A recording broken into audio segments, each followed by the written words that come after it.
1945, Kaisar Hirohito memerintahkan penghentian terhadap sekutu. Setelah sebelumnya, yaitu pada tanggal 14 Agustus 1945, sekutu menjatuhkan bom atom di kota Hiroshima dan Nagasaki. Berita tentang gencatan senjata yang dilakukan oleh Jepang ini disiarkan di radio Jepang dari Tokyo. Ternyata siaran tersebut tertangkap di Indonesia dan Sultan Syahrir mendengarnya. Siaran berita hari ini, Jepang menyerah tanpa syarat kepada sekutu karena kota Hiroshima dan Nagasaki dibom oleh sekutu. Kalau begitu aku akan memberitahukan kepada para pemuda lainnya. Sultan Syahrir segera menemui pemuda lainnya. Assalamualaikum. Waalaikumsalam. Apakah kalian sudah mendengar berita tentang kekalahan Jepang? Belum, Bung. Benarkah itu? Apa yang terjadi dengan Jepang?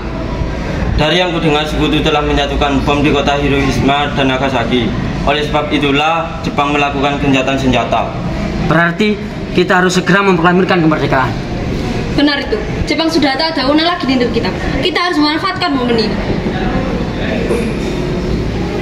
Setelah mendengar berita kekalahan Jepang, Khairul Saleh segera merencanakan pertemuan dengan anggota golongan muda untuk membicarakan masalah proklamasi kemerdekaan. Pertemuan ini dilangsungkan di Jalan Pegangsaan Timur nomor 17, Jakarta, pukul 20 waktu Indonesia Barat. Teman-teman sekalian, kalian mendengar tentang berita tentang kekalahan Jepang itu? Belum, kawan. Dari mana engkau tahu tentang itu? Saya dan Sukarni berkumpul dengan Syahrir. Ia mendengar siaran radio Jepang yang memberitakan gencatan senjata itu. Berarti negeri kita sekarang dalam kondisi vacuum of power. Benar. Demikian, saya mengumpulkan kalian semua di sini untuk membicarakan masalah itu. Kita harus memanfaatkan situasi ini untuk segera memproklamirkan kemerdekaan. Tepat sekali. Kalau begitu, kita harus membagi tugas. Wikana dan Khairul, kalian harus pergi ke kediaman Soekarno untuk menyampaikan kabar ini. Saya dan Bung Darwis akan menyampaikan anggota pemuda yang lainnya untuk merebut kekuasaan dari Jepang. Kediaman Soekarno, Jalan Pegangsaan Timur nomor 56, Jakarta, pukul 22 waktu Indonesia Barat. Terjadi perdebatan serius antar golongan pemuda dengan Soekarno. Assalamualaikum. Waalaikumsalam. Saya ingin bertemu dengan Soekarno. Silakan. Baik, terima kasih. Silakan duduk. Terima kasih. Kita harus memproklamasikan kemerdekaan sekarang juga, Bung. Sabar, kita tunggu sidang PPKI kembali. Tapi ini saat yang tepat, Bung. Jepang sudah kalah oleh sekutu dan tak ada kuasa lagi di negeri ini. Mengapa kita harus menunggu?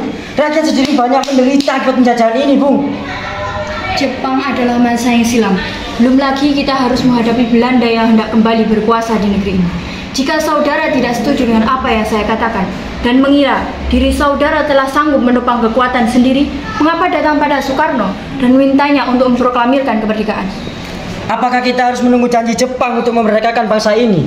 Kita harus bisa, Bung. Kita harus bangkit dan memerdekakan bangsa ini sendiri. Mengapa harus menunggu janji manis itu? Jepang sendiri sudah kalah dalam perang sucinya. Apa tindakanmu untuk menyelamatkan wanita dan anak-anak jika ada tumpah darah? Tapi semakin cepat kita memproklamasikan kemerdekaan, akan semakin cepat pula kita mengakhiri penderitaan rakyat yang sudah ditanggung selama ini. Inilah yang sudah ditunggu-tunggu bangsa kita, Bung.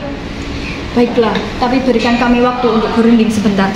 Baik, kami akan menunggu hasil berunding kalian itu. Kemudian para anggota golongan tua yang berada di kediaman Soekarno langsung membicarakan permasalahan tersebut. Bagaimana ini? Para pemuda menuntut kita untuk segera memproklamasikan kemerdekaan. Kita tidak boleh gegabah, Bung. Kita butuh waktu untuk merundingkan proklamasi kembali. Saya setuju. Menurut saya yang terpenting sekarang adalah menghadapi sekutu yang hendak kembali berkuasa di negeri ini. Selain itu, masalah kemerdekaan sebaiknya dibicarakan lagi pada sidang PPKI 18 Agustus mendatang. Lalu bagaimana dengan pendapat golongan muda? Apa kita abaikan saja? Iya, lagi pula mereka masih muda, pemikiran mereka terlalu pendek. Kita harus melihat ke depan, mempersiapkannya dengan matang. Kalau tidak, bagaimana nanti jika semuanya berantakan? Baiklah Bung, berarti kita semua sudah setuju. Setelah selesai berunding, para golongan tua segera menemui para anggota golongan muda yang menunggu di luar ruangan. Setelah kami berunding tadi, kami memutuskan untuk tidak tergesa-gesa mengenai hal proklamasi kemerdekaan. Hal ini masih akan dibicarakan lagi dalam sidang BPK. Dengan berat hati mendengar keputusan tersebut, para pemuda pun meninggalkan kediaman Soekarno. Tetapi mereka tidak putus asa. Mereka pun menyusun strategi bagaimana membujuk Soekarno dan Muhammad Hatta untuk memproklamasikan kemerdekaan sesegera mungkin.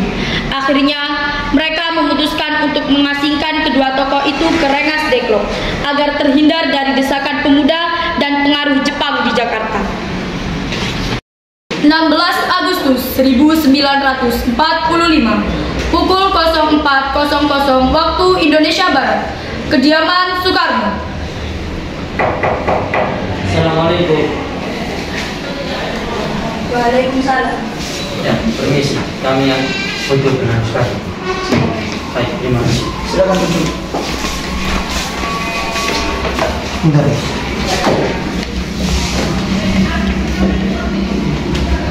Kami bermaksud untuk membawa Anda dan Soekarno pergi ke tempat pengasihan. Tempat pengasihan, apa yang Anda maksud? Ya, kami akan membawa kalian untuk diasingkan untuk menghindari ancaman bentrok antara rakyat dan Jepang. Baiklah, kami akan ikut.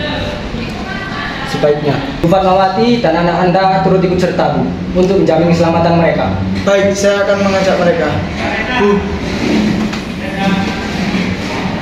mari ikut saya untuk menuju ke tempat pengasihan. Baiklah Pak.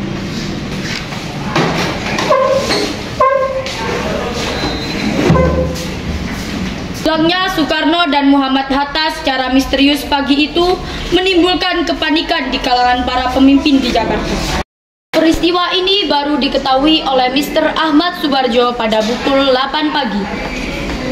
Assalamualaikum. Waalaikumsalam. Apakah saudara tahu keberadaan Soekarno dan Bung Hatta? Maaf, saya tidak tahu, Bu. Katakanlah di mana mereka sekarang. Aku akan menjamin keselamatan mereka ketika tiba di Jakarta dan menjamin kemerdekaan pada kalian esok harinya. Akankah Anda bersumpah untuk itu, Bung? Kau bisa percaya kepadaku, Nak. Baiklah, kami akan menunjukkan tempatnya di Rengas Dengklok. Hei, Nak. Kemari. Maaf saya Pak. Iya, tolong antarkan kami ke Rengas Dengklok. Baik, kalau begitu naiklah. Mari. Mr. Ahmad Subarjo naik ke mobil beserta Wikana dan Sudiro. Kemudian dengan Soekarno di Rengas Dengklok. Nah, sekarang jelaskan mengapa Anda membawa saya ke sini. Maafkan kelancangan kami. Ini demi keselamatan Anda. Kami ingin membicarakan masalah proklamasi kembali. Bukankah tempo hari sudah kami katakan kepada kalian, masalah proklamasi kemerdekaan masih akan dibicarakan nanti dalam sidang BPK? Memang benar adanya. Tapi kami semua berpendapat, mengapa harus menunggu dimerdekakan oleh Jepang? Mengapa harus menunggu sidang BPK itu?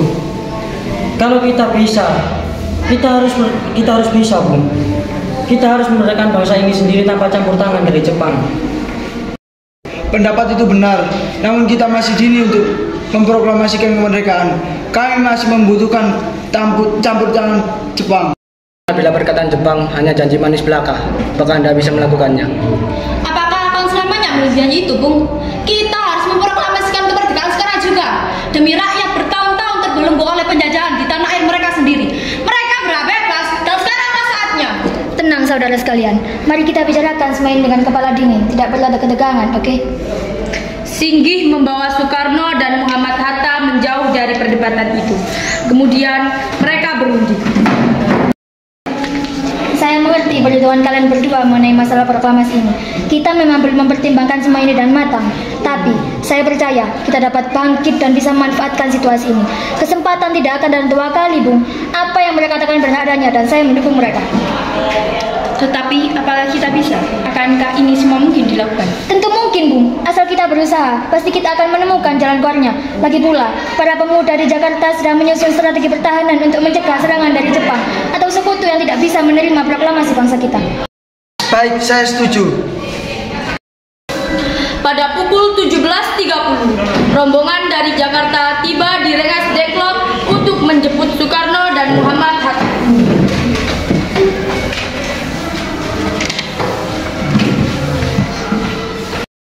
Syukurlah kalian semua baik-baik saja. Jadi bagaimana keputusannya? Kami setuju, kemerdekaan akan dilaksanakan tanpa campur tangan Jepang. Lalu kapan kita akan melaksanakannya? Jika mungkin, kita akan melaksanakan esok pagi.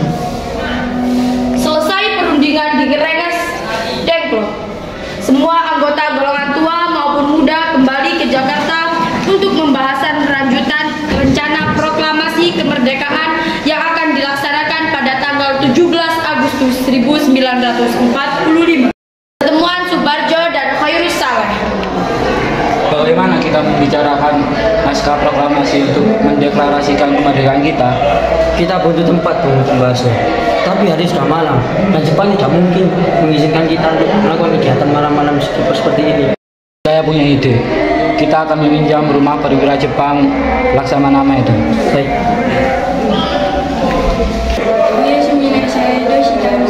Onyawa mewa buwa okageshite mo shiwake arimase. Ashita okonawareru dokuritsu keikaku nitsuite hanashi o baso ga hitsuyo desu. 将来は本当でしょうか。その場合は中に入してください。この庭木ととてもよろしく思います。ですよなに失敗はこれください。先にはよしもよ。 Enggak tahu, tidak tahu. Perumusan teks proklamasi dilakukan di Rumah Makan Maida. 3 eksponen pemuda yaitu Sukarni, Sudiro, dan BM Dia menyaksikan Soekarno, Muhammad Hatta, dan Mr. Ahmad Subarjo membahas perumusan naskah proklamasi. Acara perumusan naskah proklamasi berjalan lancar. Tidak ditemukan kesulitan untuk menemukan rumusan yang tepat. Pada tanggal 17 Agustus 1945, pukul 4 waktu Indonesia Barat, dibacakanlah rumusan naskah proklamasi untuk yang pertama kalinya di depan hadirin yang berada di Rumah Makan Maida, yang langsung disetujui. Namun, kemudian timbullah persoalan tentang siapa saja yang akan menandatangani naskah proklamasi.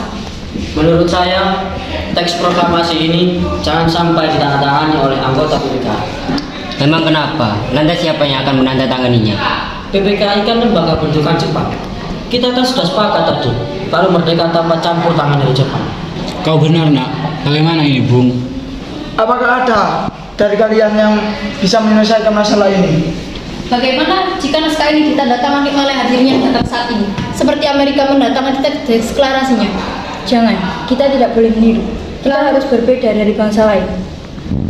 Lalu bagaimana Bung Karno? Saya setuju. Karena ini semua atas jasa-jasa Indonesia. Berarti semua ini atas nama bangsa Indonesia.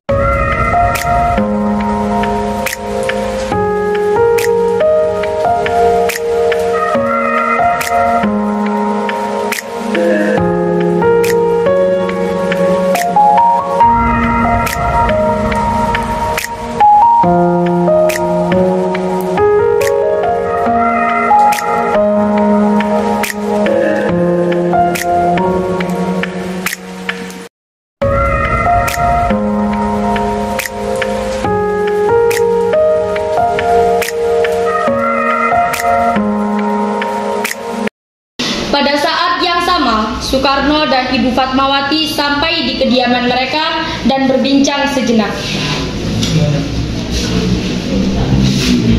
Bagaimana Pak hasilnya? Alhamdulillah semua berjalan dengan baik. Terima kasih Ibu telah menemani saya di saat-saat yang menguras pikiran ini. Iya, terima kasih Gusti Allah yang telah memberikan jalan pada bangsa kita untuk memproklamasikan kemerdekaan. Oh iya Pak, apakah kalian sudah merencanakan bagaimana proklamasi besok akan berlangsung? Sudah, kita akan melaksanakan upacara bendera yang nanti akan diiringi lagu Indonesia Raya karya W.R. Supratman. Bukankah kita belum punya bendera? Lantas bagaimana? Ya ampun, Bapak sampai lupa. Kalau begitu bagaimana jika Ibu saja yang menjahit bendera? Tapi Ibu tidak punya kain, Pak. Kain yang ada hanya kain merah dan putih. Apa tidak apa-apa? Tentu saja, buatlah bendera yang sederhana. Yang penting kita sudah berusaha untuk menyediakannya. Baiklah Pak, dan Ibu punya ide. Kita namakan saja benderanya Sang Saka Merah Putih. Bagaimana? Ide yang bagus. Bendera Sang Saka dan warnanya merah putih menjadi Sang Saka Merah Putih. Ya sudah, sebaiknya Bapak bersiap sana, menyusun pidato yang nanti akan Bapak bacakan.